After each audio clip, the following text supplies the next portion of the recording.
কোনামুক্তা বিদ্রোহী যুব সংঘের উদ্যোগে 6 দলীয় ফুটবল টুর্নামেন্টের ফাইনাল খেলা আয়োজিত হল। মঙ্গলবার বিকেল 4টা থেকে ওই ফাইনাল খেলা শুরু হয় বলে জানা গেছে। এদিনের ফাইনাল খেলায় মুখোমুখি হয় হরিরহাট স্পোর্টিং ক্লাব বনাম দেওয়ানহাট আদিবাসী সংঘ। এদিন কোনামুক্তার প্রাইমারি স্কুলের মাঠে আয়োজিত হয় সেই খেলা। টাইব্রেকারে জয়ী হয় দেওয়ানহাট আদিবাসী সংঘ বলে আয়োজক সূত্রে জানা গেছে। দেওয়ানহাট আদিবাসী সংঘ তার সঙ্গে সরাসরি এই মাঠে তীব্র প্রতিদ্বন্দ্বিতা করছে।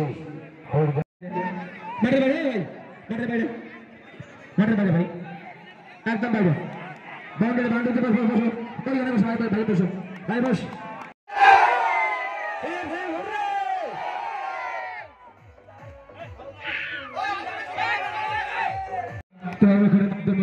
খতম করে দেবে। একটু বসে পেছনে লোকের ঘাস তুলতে হবে। এটা ঘাস আছে অনেক।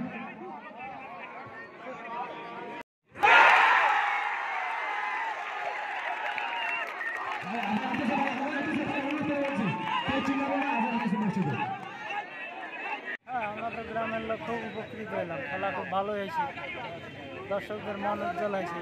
খুব ভালো খেলা হয়েছে, খেলা খুব ভালো, খেলা খুব ভালো।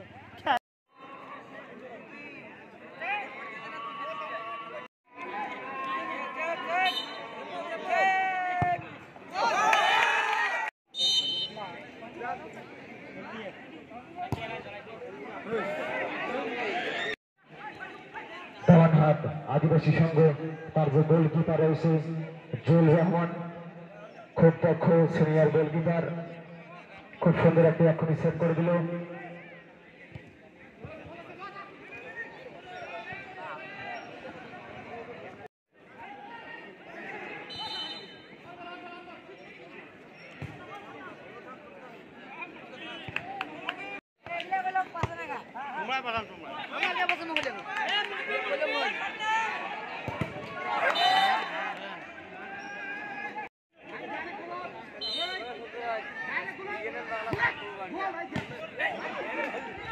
সুন্দর সুন্দর একটা সেভ দেখতে পেলাম দেওয়ানহাট গোলকিপার জুয়েল রাম।